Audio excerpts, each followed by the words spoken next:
Good evening. My name is Kyle Volk. I teach American political history here at the University of Montana, and it's my pleasure to welcome you to the Lucille Speer Memorial Lecture that is part of UM's President's Lecture Series. At the outset, I'd like to thank President George Dennison for his continued support of this lecture series. I'd also like to thank Professor Richard Drake for his heroic organizational work in keeping this series going. Tonight we have with us one of the most important and influential historians of the American Revolution to emerge in the past decade or so. Woody Holton is Associate Professor of History at the University of Richmond in Richmond, Virginia. He claims not to know much about their football team. He has been at Richmond since 2000.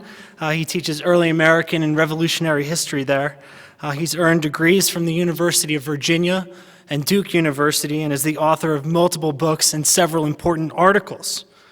Woody burst onto the scene in 1999 with his first book, Forced Founders: Indians, Debtors, Slaves, and the Making of the American Revolution in Virginia, a book that really tackles the big question of why landed aristocrats, why the big plantation owners in Virginia decided to start a little revolution in 1776.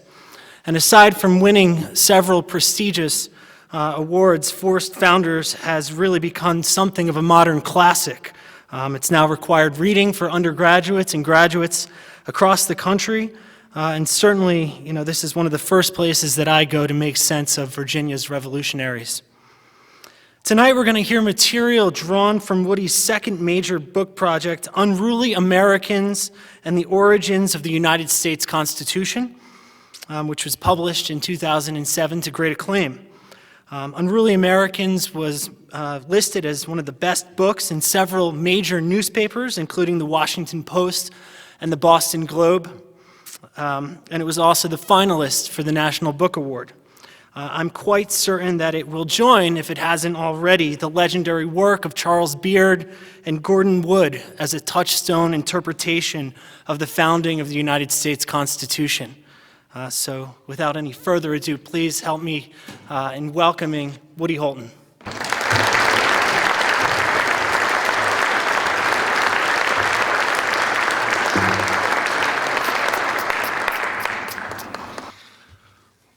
Well, you had your chance.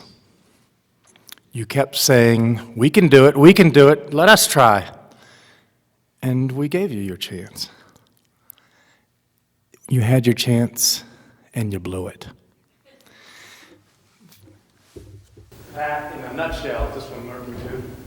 That, in a nutshell, is what George Washington and James Madison and Benjamin Franklin and Alexander Hamilton were muttering under their collective breaths as they rode in coaches and carriages to Philadelphia in the summer of May of 1787 to write the U.S. Constitution. This what? I got to turn it on. Hello, my name is Woody Holton.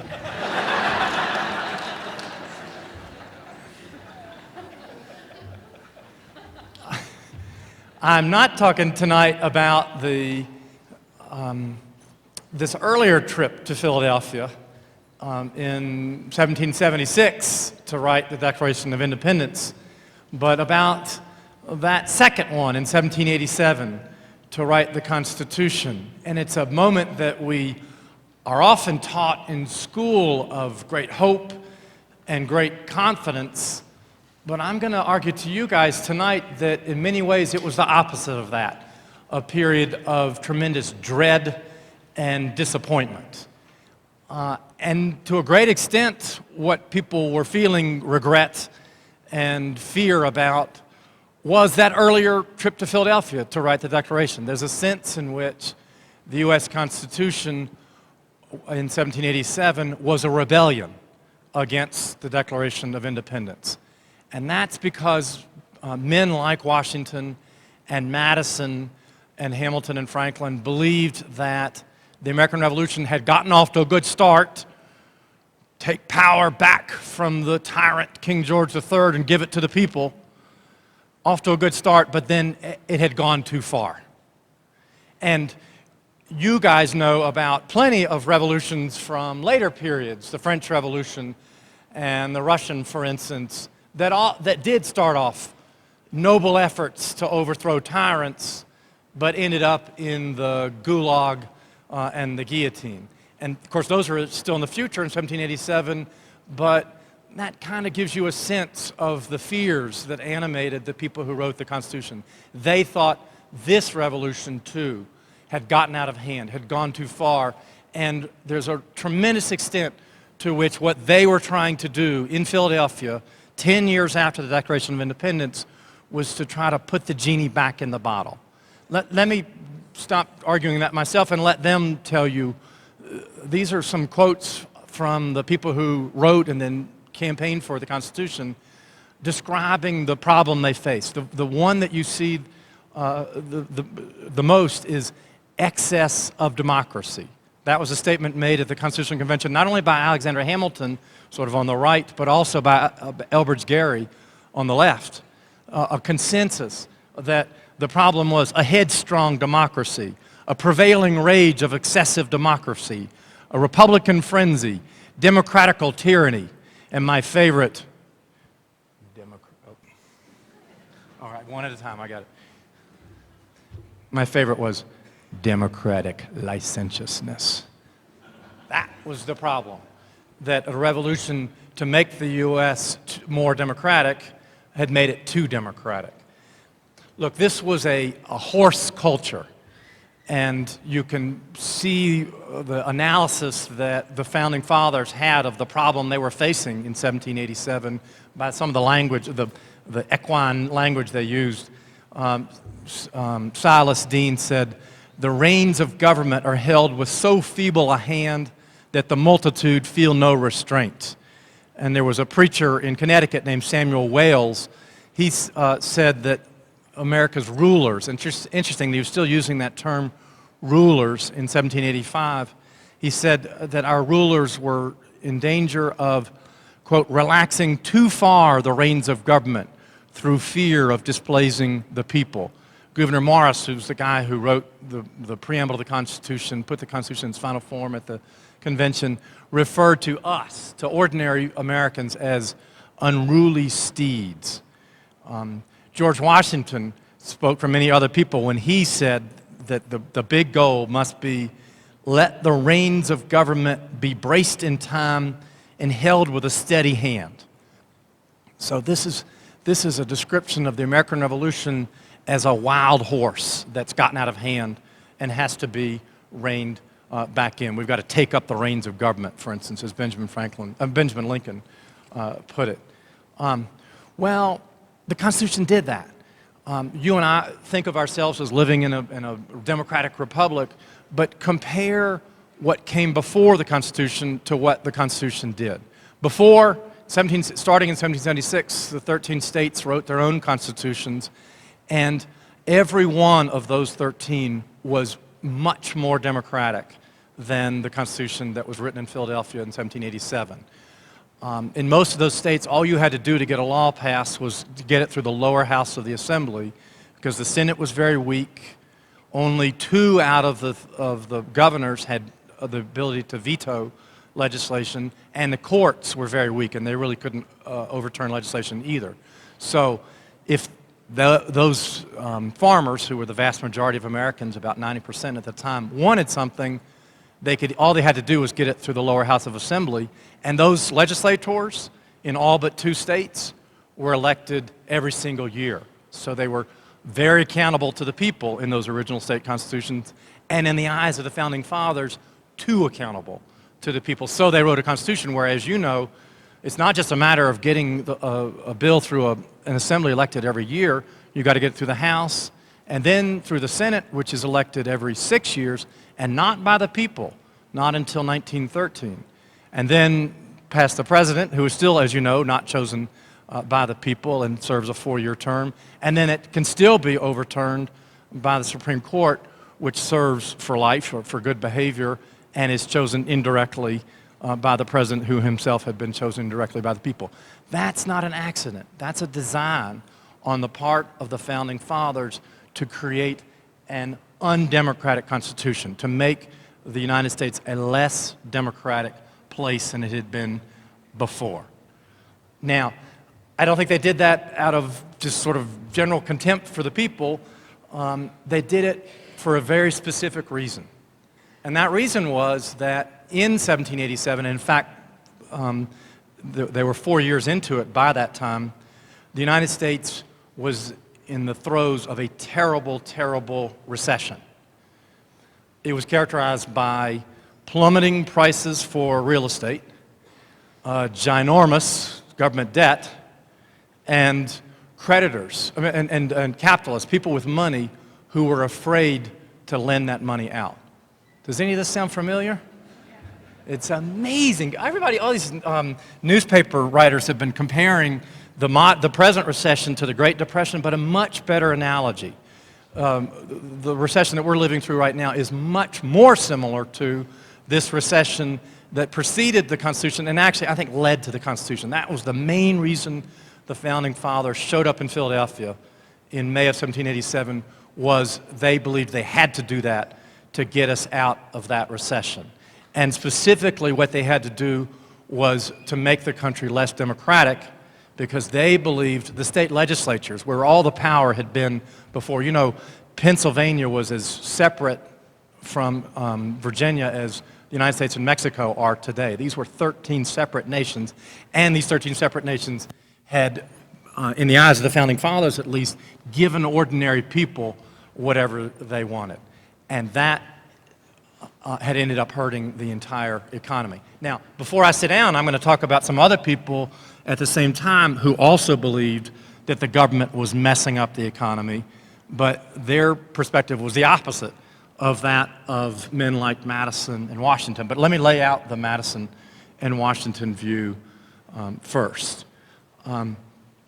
Their primary concern was that investors were too scared to invest.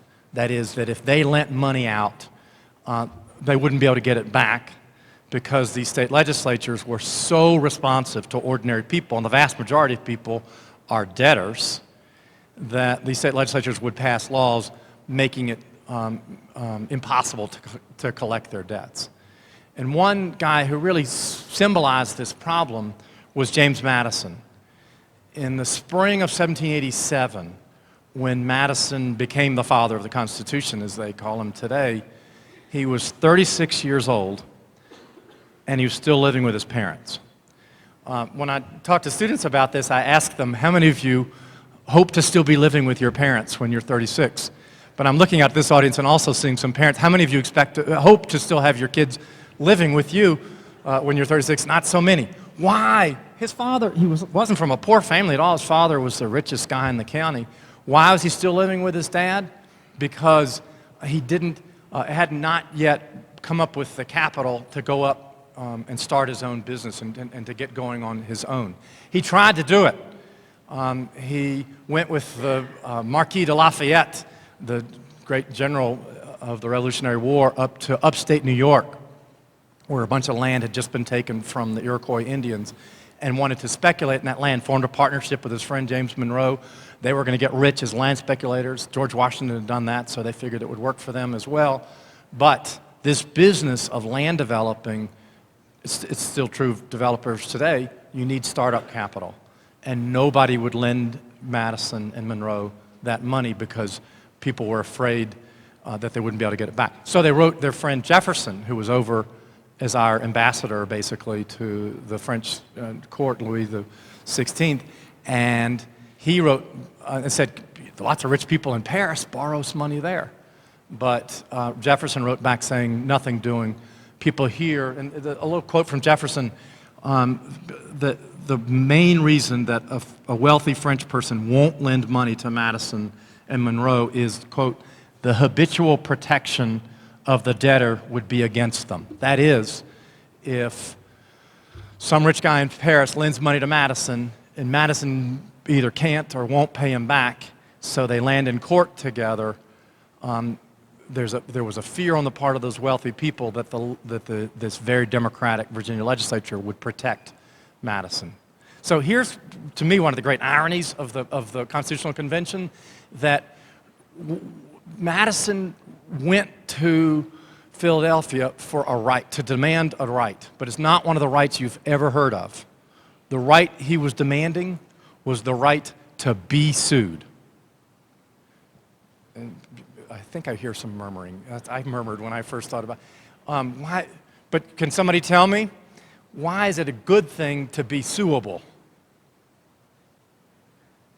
What's that? You're accountable for it, right. And if I can sue you, I'm much more likely to lend you money. And so that was what Madison felt like he really needed, was to be able to reassure wealthy people that they could sue him and get money back from him. And if they could be sure of that, then they would be willing to lend him money. So really, the right he wanted for himself was the right to be sued.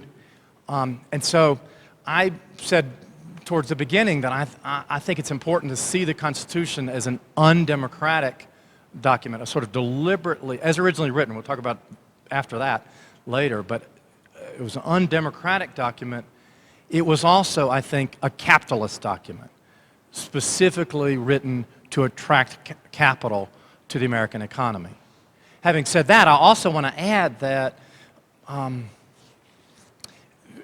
I don't think we should just look at someone who was greedy, who wrote the Constitution for his own personal benefit, because he sincerely believed, and the other founding fathers had the same belief, that if we business people and farmers and people who are interested in borrowing money can borrow money, and others like us across the country can borrow money, it's not just going to benefit us individually, it's going to get the entire economy rolling again. And so that was a larger concern for the whole nation. But if you put so how does the Constitution do that? One, by being a less democratic government, there's less danger of this government doing something nice for debtors. You know, I would love it. My mortgage is with Citibank, as I presume some of y'all's are, and I'd love it if the Virginia legislature passed a law saying you don't have to pay your mortgage. I'd love it until maybe want to move into a bigger house and borrow money again, and no one's going to lend me money if that's the case. And so, if you have a less democratic government, there's less fear on the part of, in my case, Citibank, of that kind of legislation being adopted, and so they're going to be more likely to lend money. There's also a very specific provision in the Constitution that was known at the time, that people described at the time as, and let me actually just give you some of these quotes, and you can kind of be guessing in your mind about what particular clause of the Constitution I'm referring to. These are all quotes from supporters of the Constitution. It's the best in the Constitution, the soul of the Constitution, sufficient to outweigh all objections to the system. Edmund Randolph, the governor of Virginia, said, "Nothing in the whole federal Constitution is more necessary than this very section." Two separate guys from Pennsylvania, Benjamin Rush and James Wilson, said, to quote Rush, "Even if there was no other clause in the entire Constitution, this one clause," now here's the quote part, "is enough to recommend it to honest men." This one clause was seen as the best clause of the Constitution by more people than any other clause in the Constitution. And it's not the First Amendment, and it's not the right to bear arms, and it's not any of the things that you may have been guessing probably. It is Article 1, Section 10, and that prohibits the states from printing paper money or making anything except gold and silver coin lawful tender in discharge of debts. Raise your hand if you've got Montana currency in your... It's funny, when I asked that, I've done this talk in Virginia, and who here has some Virginia, and actually there are usually some Virginians who have some Virginia currency from 1865 in their pocket, but it's not worth very much. The states can't print paper money. That's one of the critical things that the Constitution does, because paper money was one of the great fears of wealthy people. They didn't want to lend out gold and silver and then be paid back with paper money that was worth much less and maybe even worth less. And so the Constitution prohibits them from doing that. Now, the federal government can do it. As you know, we've got it in our pockets. But being so much less responsive to ordinary people, there was much less chance that the federal government would do it. So I would say it is an anti-democratic Constitution in order to be a pro-capitalist Constitution. But I want to stress that I don't think Madison and Hamilton, and certainly not Washington, were doing this for their own, only for their own personal benefit. They thought it was going to help the whole country, and that's why I would say a third thing about the Constitution, and that is that it is a paternalist Constitution. That is, we are going to give ordinary people less control over the government, and we're going to do it for their own good. And I mean that sincerely. It sounds like I'm being sarcastic when I'm saying they claim they were doing it for the ordinary people's own, but I think they really did believe that there are cases, and you and I can think of cases probably where you and I might think that as well, where if you let the people have too much power over the government, then the people will force the government to do things that end up hurting the people themselves. That was certainly the case with the authors of the Constitution. Make it less democratic so that it won't do dumb stuff like print up paper money, and that is the only way, they believe, that's the only way to get out of this terrible recession that preceded the Constitution. All of that is only one analysis of this recession that led to the Constitution. And I now want to take a few minutes to talk about a different perspective than I really focus on in my book, that says that this paternalism that the Founding Fathers exhibited in writing the Constitution, we're going to give you less power over government for your own good, that they would call that misplaced paternalism. And I think this was, there were no polls from this period, this was probably the majority viewpoint, that the vast majority of Americans agreed with the Founding Fathers. We've got a terrible recession. They also agreed that it's the government's fault. But they didn't think that the problem was that the government had been too nice to ordinary farmers. They didn't see this as a problem of popular misrule, excess of democracy. They saw it as a problem of elite misrule. And another contemporary analogy I can make is the people who took this alternative viewpoint focused not on attracting capital, as the Founding Fathers did. Their focus was on taxes. They believed, well, let me actually put it this way. What was the three-word catchphrase that signifies the primary sort of practical motive for the American Revolution? What was the big grievance against the British? Thank you very much. Taxation without representation. And what do you reckon? Once they overthrew Parliament with its taxation without representation and got control of their own 13 state legislatures, what is the first thing those representatives that they had chosen did? Adopt taxes that were on average 3 or 4 times higher than Americans had ever paid back when they had been British colonists. If they had to, they had a war to fight. War is the most expensive thing government ever does. But these taxes were so high that they were literally, people were having to sell their livestock, their means of production, and sometimes their land to pay their taxes. And if Farmer Joe is not willing to sell his livestock to pay his taxes, then the government will do it for them. That is, the sheriff would come and lead his livestock, his cattle and his horses away and sell them on the auction block to pay his tax bill. And so this is an alternative explanation of this terrible recession that preceded the Constitution, an explanation that focuses on yes on the government, but basically says that what the government had done was not too democratic, that what the government had done was it had taxed the economy into a recession. And let me talk about some of the specific ways that played out. First, I want to say, why did we have such incredibly high taxes? I said to pay for the war, and that's sort of true, but the really high taxes came after the war to pay back the war debt, and it turned out that there was a lobbying group that really wanted the government to pay back those, to have high taxes in order to pay off the war debt. And you can probably guess who was in that lobbying group that wanted the war debt paid off. That is, the people who owned the war bonds that had financed the war. And I'd like to be able to tell you that those bonds were owned by the soldiers who'd been paid in the form of IOUs.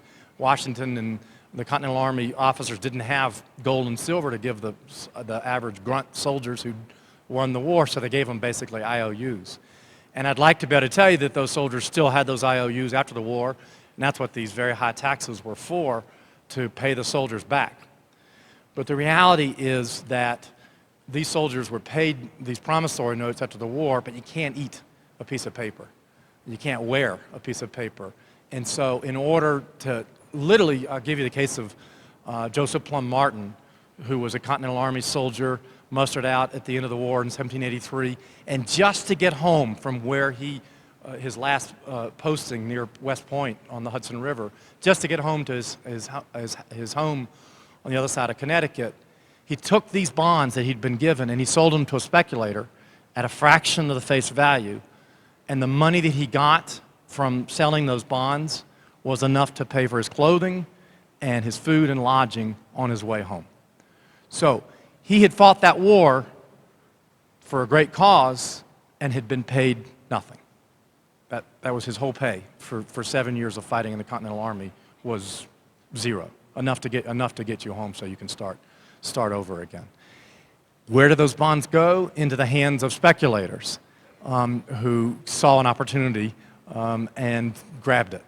And in my book, I say, we're going to be selling books afterwards, so I should admit this. I go into too much detail that gets a little dry about those speculators. And I have to tell you, while writing about these speculators, I was trying to find one of them who I could use to try to put a face on all the rest, so I wouldn't have to go into all this technical stuff in the narrative of the book. And I figured, if I can just find one of these guys that's really well documented, then he can be the stand-in for all the rest. And it was amazingly frustrating because I'd find like a little scrap of paper about this guy and a letter that guy wrote and maybe something in this person's account book, but there wasn't one of these guys that had a real huge cache of documents that I could use to describe his speculation in government bonds. And I had almost given up. The book was getting ready to go into production when I finally found my speculator. And it's someone you know. And guess who it was? Abigail Adams. Thank you for reading my book, those of you who said, or knew, or however, maybe you knew that some other way. The wife of John Adams, the future second president of the United States, was one of the shrewdest speculators in this depreciated government paper that had been hornswoggled out of the actual soldiers. And people like her were putting pressure on the state legislators to adopt very high taxes that I mentioned to pay them off. And you've heard of Shays' Rebellion in Massachusetts, many of you. That was really a tax revolt against these taxes to pay off the speculators. And really things were intensified by the real lack of circulating coin in the economy. If I told you all of your state, federal, and local taxes were going to double tomorrow, that'd be bad, right? But suppose I said you've got to pay taxes that are twice what they are now. Does anybody remember green stamps? Is there anybody, I'm going to come out far enough to not fall, and say, does anybody still have any green stamps up in the attic? Usually in a crowd this big, there's one person who still has his or her green stamps. The reason I ask this is because many of these taxes that were adopted in the 1780s had to be paid in gold and silver coin. And gold and silver coin were as scarce in that economy at that time as green stamps are today. And so when you put these heavy taxes on people and don't give them a medium with which to pay them, there's no money in the economy with which to pay them, that's when farmers are literally having to give up their livestock and in many cases their farm just to pay their taxes. And so the viewpoint of many Americans, yes, we've got a terrible recession, yes, it's the government's fault, but it's not by being too indulgent to debtors, it's by being too harsh to taxpayers. And that's where I told you that people like Madison and Hamilton saw paper money as very irresponsible, a way of defrauding creditors. These guys are begging for paper money just so they can pay their taxes. And they say, this is not only good for me as an individual to give me a medium with which to pay my taxes, they also made the case this is the only way to get the economy moving again. Because if farmers are losing their livestock, then what's going to pull their plow? Humans can't pull a plow through a field. And if farmers are losing their farms, they're not producing. And so, whereas Madison and Washington and Hamilton focused on we've got to attract capital, these guys were saying, no, no, no, the real problem is labor. And people can't work if they don't have the means of production. They didn't use that phrase. If they don't have livestock and they don't have land to work. And of course, it gets even worse, something that's not happened anymore, but was very common then. A debtor or a taxpayer who doesn't pay is thrown in debtor's prison. And so he's out of the workforce altogether. And people who argued against saying how terrible it was to have all these people in debtor's prison didn't just say, well, that's inhumane for people to be rotting in debtor's prison. They said that's decreasing the output of the whole American economy. And that's the real reason, they said, for the recession. And things like that had secondary effects too. People over in Europe saw how horrible it was for ordinary Americans during those periods, say 1783, 4, 5, 1787, that it damped down immigration. And immigration is a great fuel, has always been a great fuel, it still is, of the American economy. If you damp down immigration, that's going to hurt the economy as well. The most interesting of the arguments that was made for encouraging labor rather than attracting capital is one I think is kind of relevant. You know, the University of Montana is, I think I'm right in saying it's probably most famous nationwide, not for its football team, but for its writing program that is really an international writing program. And we all know about writer's block. This is, you know, intellectuals just get these writer's block. And sometimes people will say to a writer who's claiming writer's block, hey, plumbers can't claim plumber's block, you know, pull yourself together and get back to writing. But this would be one of the last things I talk about tonight. I want to talk about farmer's block. Because many people, without using that phrase, did at the time say farmers who are being taxed, they use frequently the expression bricks without straw. That is, you've got to pay this heavy tax and there's no money in circulation to pay it with. You're being asked to make bricks without straw. It was depressing. And that psychological depression was helping cause the economic depression. Let me just read you some of these quotes. And here's a newspaper writer in the state of Maryland. The labor necessary to increase our crops greatly depends upon peace of mind and pleasant prospects of the effects of our labor. For who has not been sensible of more strength when cheerful than when sad? Whatever therefore promises cheerfulness increases industry, hard work. And a writer in western Massachusetts, where Shays' Rebellion broke out, said that if the state legislature would adopt his plan of reducing taxes, then that would prompt farmers, and then I'll quote, to manly and generous exertions for the common good. And the key phrase for me, by calling hope to their aid.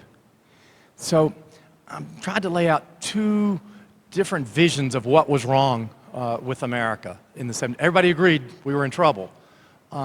One belief on the part of people like Madison and Hamilton and Washington was that the trouble we were in was too much democracy and therefore irresponsible legislation to protect debtors, to protect those poor farmers, and that's scaring away capital. But this other viewpoint was almost the mirror opposite of that. Not enough democracy. That is, state legislators who are more feeling the pressure from bondholders, like Abigail Adams, although she took pains to conceal her bondholding from any kind of public view. They're feeling pressure from bondholders, adopting high taxes, not putting money in circulation so that we can pay those taxes. And by that process, the state legislatures have taxed the economy into a recession. And so these two visions, I've been talking both about economics and about politics tonight, but if you put the two together, the first vision was that salvation is going to come from above. Elites will rule more responsibly, and they will attract capital from wealthy people, and that capital will fuel our escape from this terrible recession. But this other viewpoint that has gotten very little attention from historians, and that I think at least deserves to be aired, is not that salvation will come from above, but that it will come from ordinary farmers having more say in the state government, voting more reasonable taxes, so that they are able to hold on to their farms, so they're able to hold on to their cheerfulness, to paraphrase those folks, so that they can keep producing, and so that we can work our way out of the recession. And so the first vision is salvation will come from above, and the second is that it will come from ordinary Americans. So I've laid out the two points of view. Are we going to have questions and discussion a little bit? I would love to hear. I had to step to the front because I can't see anybody, but if anybody has questions or thoughts about this, I'd love to talk to you. Oh, there are microphones.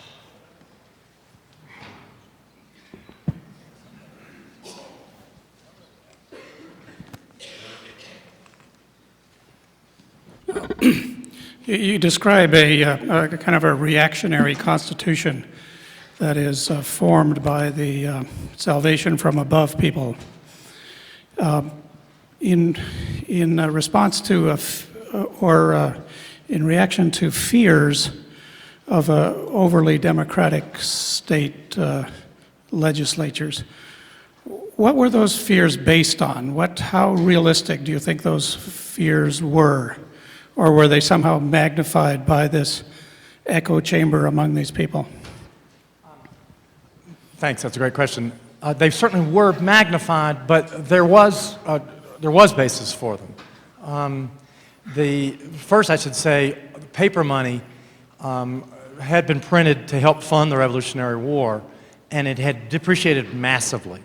And it's hard to name a founding father who didn't lose out big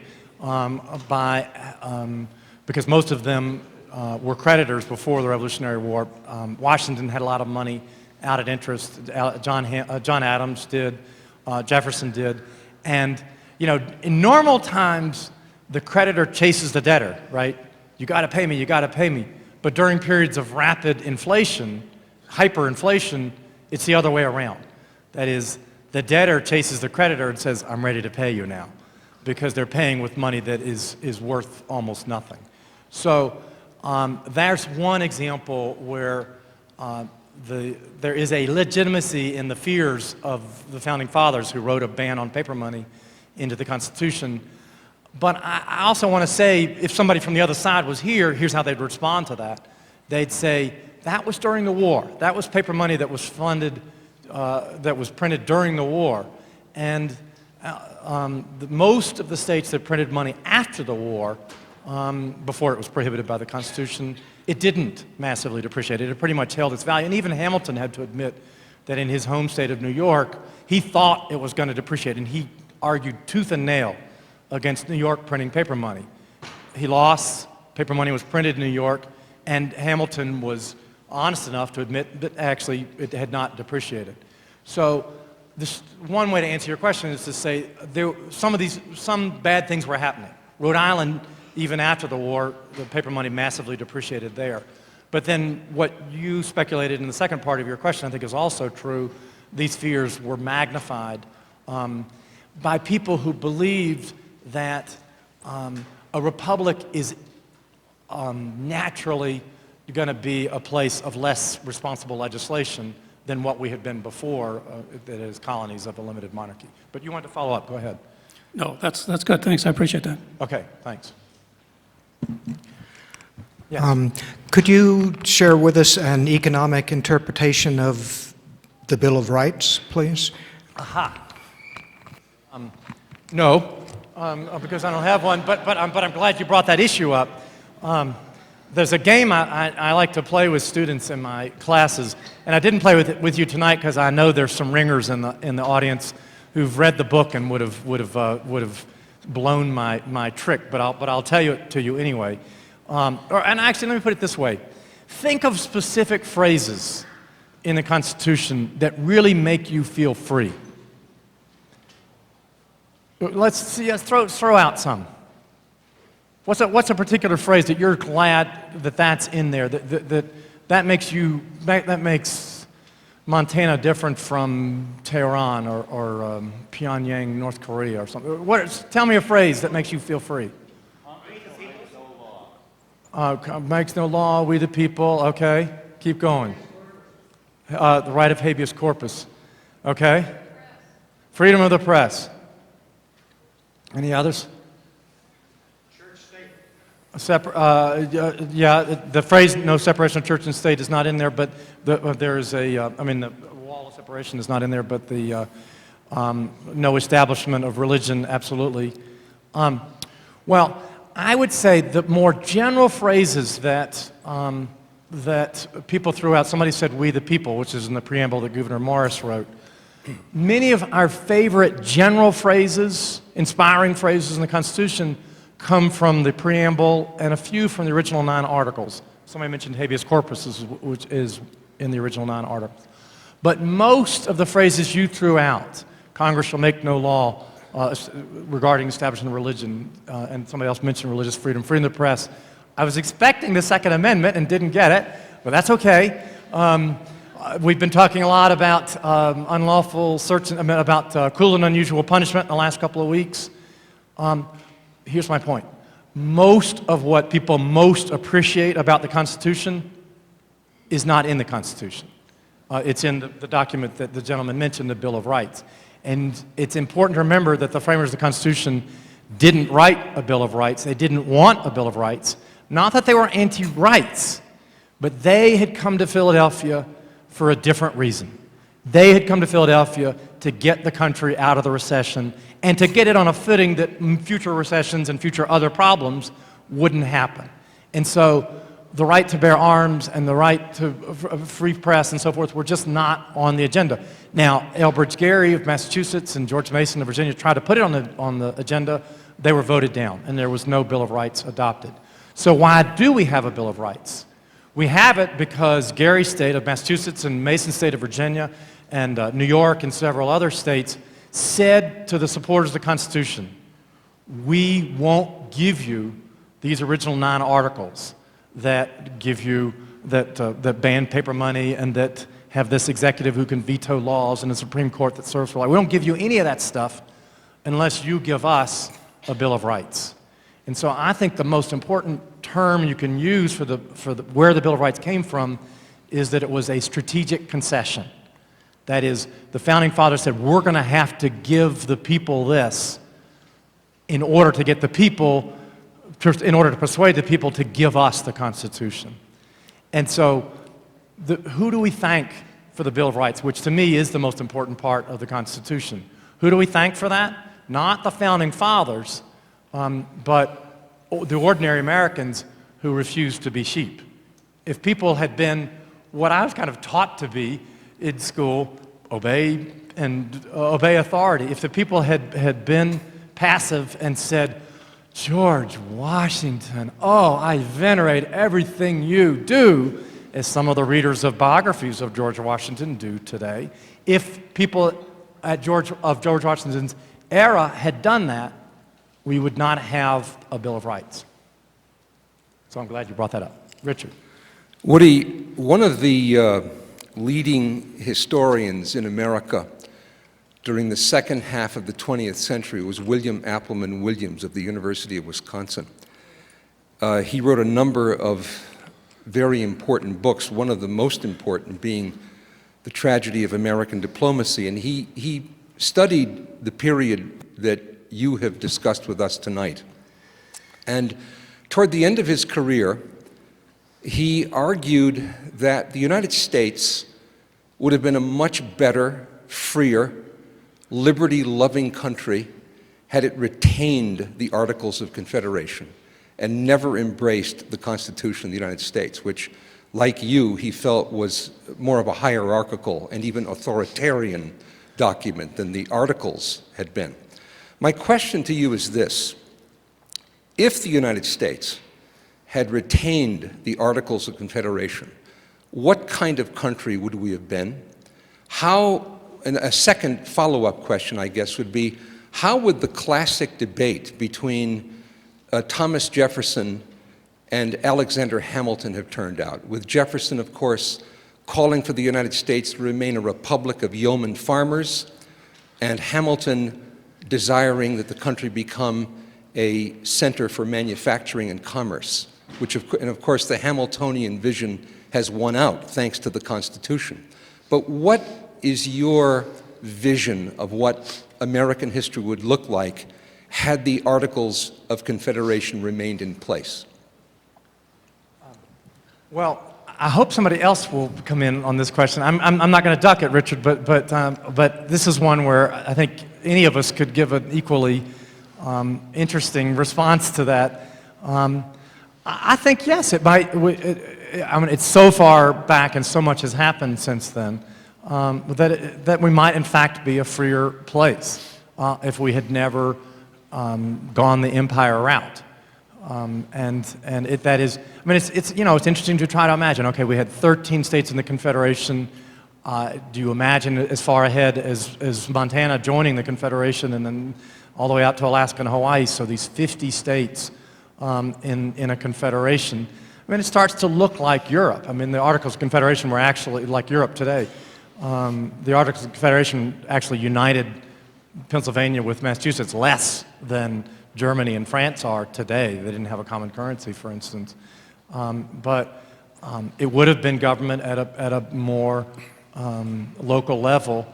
And I mean, my initial training is as a historian of slavery, so I look at it in that context. And some people who are focused on the tragedy of the Civil War would say, wow, that'd be great if we had the Articles of Confederation because we never would have had a Civil War. But I can tell you as a white Southerner, if we hadn't had a Civil War, we might still have slavery, which would not be so good. So I think the Bill of Rights has been such a powerful document. It doesn't always operate, and as you know, the restrictions on cruel and unusual punishment seem to have been violated in recent years. And habeas corpus, which is in the original 9, seems to have been violated in recent years, so it's not perfect. But at least for the internal governance of the country, to have a Bill of Rights that gives black Mississippians the right to not be lynched, for instance, has been such an advantage that it makes up for the disadvantages we get by having a government that's less accessible to us, particularly in light of the fact that the government in some ways has become more accessible. Communication has made it possible for us to organize, whether it's tea parties or an Obama campaign. Ordinary people have found ways to influence the government that Madison and Washington didn't anticipate. All of that for internally. Certainly for the original residents of a place like Montana, the Indians, it would have been better if we had remained a confederation. It would have taken a lot longer to conquer them, and there might have been more accommodations of the sort that you see in Canada if you hadn't had that powerful army, A, to keep the slaves down in the South, and B, to take the Indians' land from them in the West. So externally, it would have been better for Indians and slaves if we'd remained under the Articles. I think I can say that pretty confidently. Internally, the Bill of Rights has been such a powerful document that I think I'm willing to take the 9 articles to get the Bill of Rights. Does anybody else, before we go to other questions, does anybody want to pitch into that particular issue of would we be better off? Richard, did you say better off or did you say freer? Do you want to get in on that question before we go to other ones? You do? Anybody? You and I can argue this more later. Okay. I think you were here first, and then I'll come to you. A couple of quick questions. First, in this struggle between the anti-democratic capitalists and the people, was there any middle ground that it makes sense to talk about Obviously, the middle ground wasn't taken, but was there a middle ground, and if so, what would the features of that middle ground have been?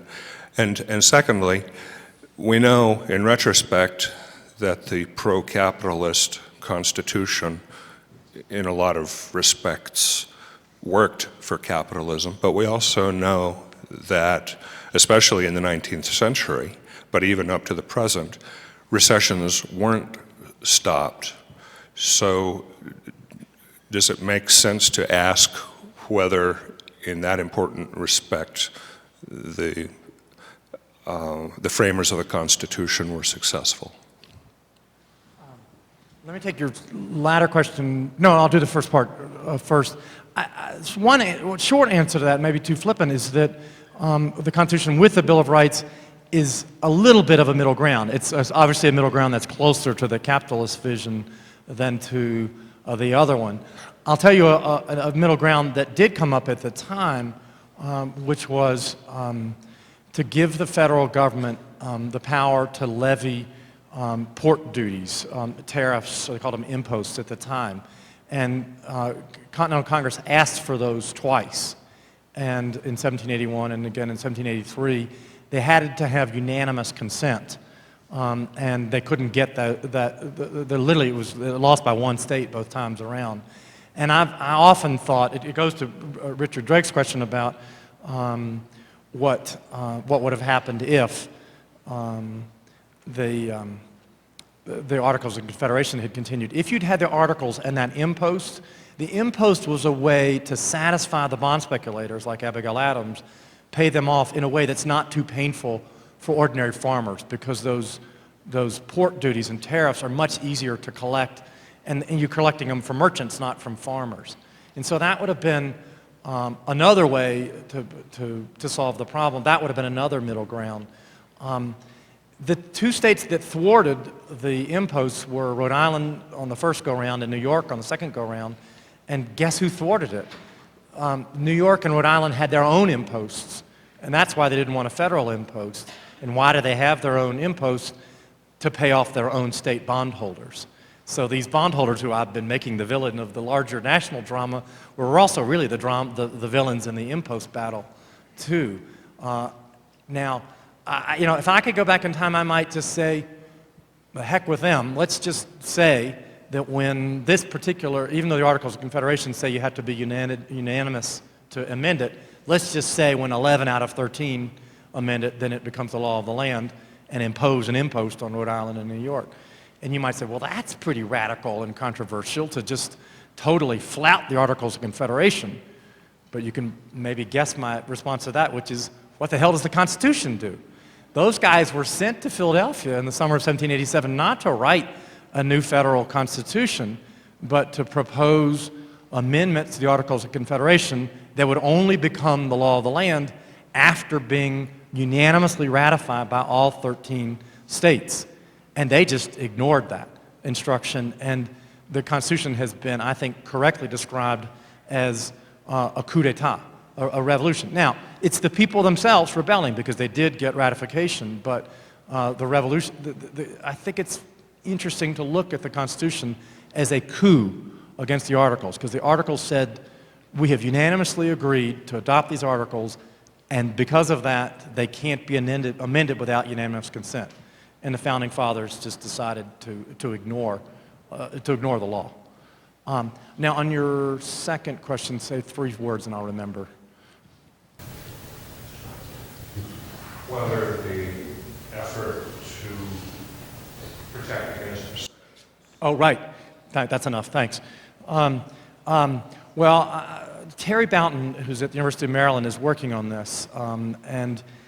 Because I have always had to acknowledge that people say, well, the framers of the Constitution wrote the Constitution in order to get out of this recession and to try to prevent future recessions.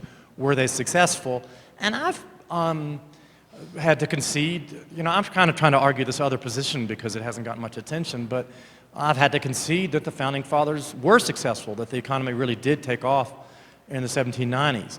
But there is I want to at least expose you to an alternative viewpoint, which is, yes, the American economy took off in the 1790s, but only because Europe had a series of failed harvests, and then it had the French Revolution and the Napoleonic Wars, and that was a tremendous economic boon to the United States, and that's the real reason, not the Constitution. And the people who say the Constitution was not such a great economic benefit say that, as you pointed out, there were some terrible booms and busts. Abigail made a fortune as a bond speculator, but 2 of her sons were basically ruined by speculation, as was her son-in-law, her only son-in-law.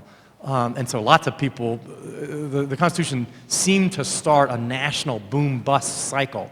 You know, it's like the internet. When I had a typewriter, when my typewriter didn't work, it didn't work. But now we have this danger that the same day your computer doesn't work, no computer in the world is going to work because they're all wired together. The Constitution created a national economy so that there were many fewer local recessions. It sort of nationalized recessions. And so an economic case against the Constitution can be made. So I'm glad you raised that issue. Yes? Yes, I'm interested in the way you are trying to divorce the Constitution from the Bill of Rights. Because, as you've acknowledged, without the Bill of Rights, there is no Constitution. It does not become the law of the land without its ratification. And its ratification does not occur unless, as Jefferson insisted, there must be a Bill of Rights. So if we take the Constitution as a reflection of the will of the people at the time, we have to include the Bill of Rights as part of the Constitution. Otherwise, there is no Constitution. It is not the law of the land without the Bill of Rights. So how can you continue to divorce the one document from the other document when they are, in fact, one document? The only document that was ratified was the Constitution with the Bill of Rights. Right. Well, and I'm not trying to divorce them. I'm saying, in response to Richard's question, that I think it's worth having the original 9 articles so that we can get the Bill of Rights. I was trying to put it in a counterfactual way. That is, imagine, and let me ask you to do this yourself.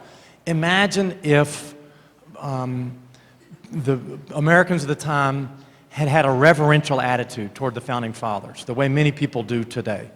And they had said, okay, this document that was written in Philadelphia must be perfect because it has Benjamin Franklin and George Washington and Alexander Hamilton's and James Madison's signature on it. If people had deferred to them, then they would have signed. That was a plausible possibility. It looked, for the first couple of months, several states ratified very quickly, and it looked like the Constitution was going to be adopted without the Bill of Rights. And so the only point I'm making about the Bill of Rights is about who gets credit for them.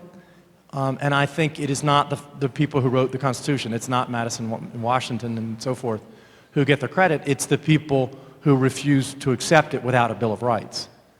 Does that make sense? Yes, but as a document that reflects the law of the land, ratified by the American people in 1789, there's one document. It's the Constitution with the Bill of Rights. They're inseparable. The one does not exist without the other. Never comes into place, never comes into force. John Marshall, with his sense of the regime of law, is referring to the entire document, not just the Constitution, but the Constitution and the Bill of Rights. Right. No, So the divorce that you're making, I understand the strategic moves that were being made. Right. I know Hamilton insisted it's not necessary, that people can take care of themselves. All they need is a Constitution. Right. But the people didn't accept that. In the end, the American people, the body politic at that time, endorsed one single document, the Constitution with its Bill of Rights. Yeah. I think you and I agree on that. But not to prolong it for other people, but can you imagine a scenario whereby people did in the other 9 states what the first 4 did? Pennsylvania, Delaware, Georgia, and New Jersey all ratified very quickly, and said, oh, okay, no Bill of Rights, that's fine. That was a viable scenario. Don't you agree? That could have happened. It didn't happen, and thank God it didn't happen, but it could have happened. It would have required the support of the others who wouldn't support it. Right. And So it I didn't think you happen. and I are saying the same thing in different ways, and that I'm just saying thank God the others refused to support it until it had a Bill of Rights. Correct. Yeah, I think we're on the same Right. on the same page. Any other questions or thoughts?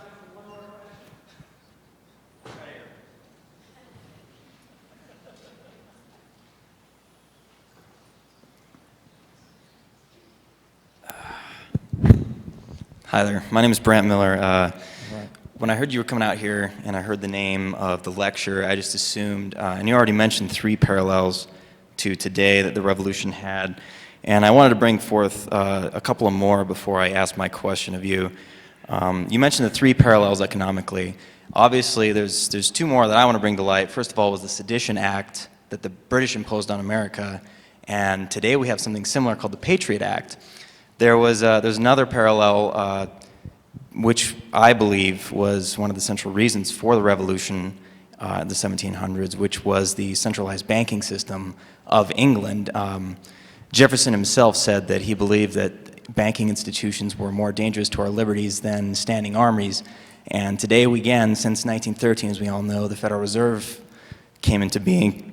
And you have another private bank issuing our money supply, which again I believe is the reason for the state of America right now. So the question I ask of you, with 30 states currently declaring the 10th Amendment rights and states like Texas threatening to secede and Ron Paul writing his recent Revolution Manifesto, do you believe that do you see a revolution coming out of today's state of affairs is my question to you.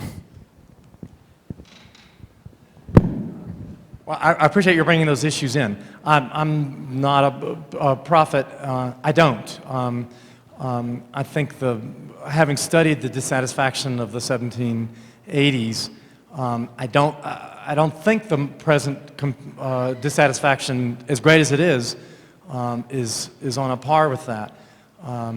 But I could be wrong. I have certainly heard the governor of Texas talking about his state's right to secede, which I thought we'd settled that 130 years ago.